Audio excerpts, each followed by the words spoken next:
কিন্তু আশ্চর্যের বিষয়, ট্যাঙ্ক যেন ভরছেই না। হঠাৎ সে শুনতে পেল খুব ক্ষীণ গলায় কেউ বলছে, পিছনে তাকিও না।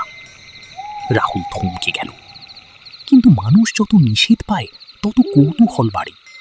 সে ধীরে ধীরে পিছনে তাকালো, আর তারপর তার বুকের রক্ত যেন জমে গেল।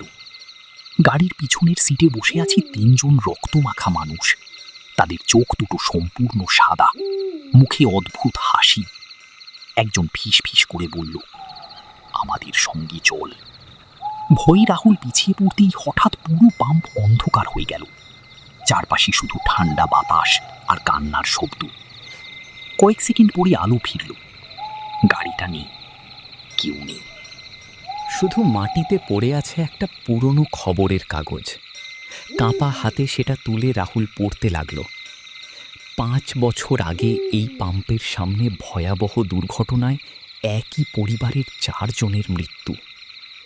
খবরের কাগজের ছবিতে যে কালো গাড়িটা ছিল, ঠিক সেই গাড়ি একটু আগে পাম্পে এসেছিল।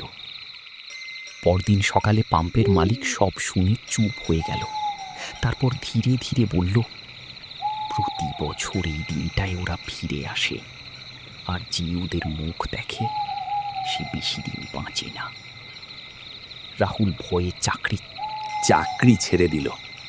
কিন্তু গল্প এখানেই শেষ নয়। 2 সপ্তাহ পরে নতুন একজন কর্মচারী সেই পাম্পের রাতের ডিউটি শুরু করলো। আর ঠিক রাত 3:07 সিসিটিভি ক্যামেরায় আবার দেখা গেল সেই কালো গাড়িটাকে ধীরে ধীরে পাম্পে ঢুকতে।